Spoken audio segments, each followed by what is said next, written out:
As a private pilot, entering into contracts is often necessary.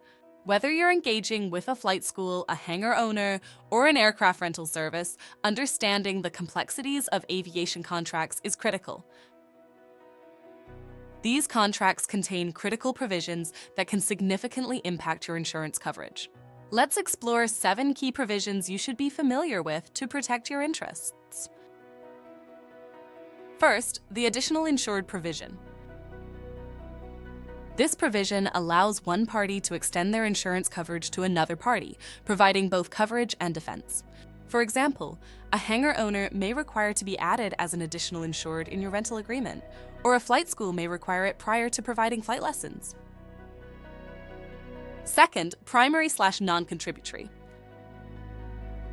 This provision is generally requested in conjunction with the additional insured provision. It stipulates that the insurance provided by the other party will be the primary source of coverage for a covered loss. An insurance purchased by the party receiving this provision, usually the additional insured, will not contribute to the loss until the primary coverage is exhausted.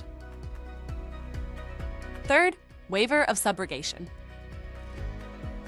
In most insurance policies, the insurer is entitled to recover funds paid on behalf of their insured from a responsible third party.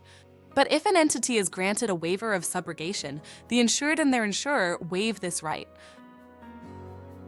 Fourth, breach of warranty. This provision ensures coverage isn't voided if an insured violates a warranty. It's often requested by lenders to protect their interests. Fifth, loss payee.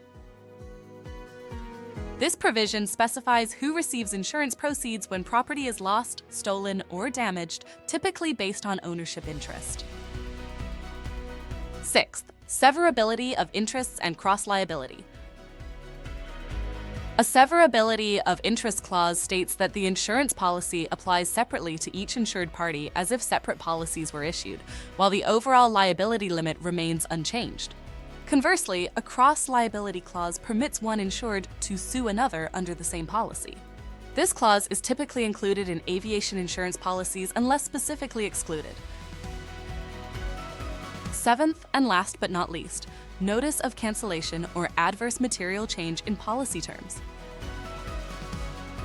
This provision is typically requested by one party to ensure timely notification if another party's insurance coverage is set to change or lapse. The standard request is for 30 days notice. However, many aviation insurance policies provide only 10 days notice for cancellation due to non-payment of premium and 7 days for the cancellation of war risk coverage. Understanding these provisions is essential for effective risk management. Always have your legal counsel review contract language to ensure you're adequately protected. To learn more, visit marshwings.ca.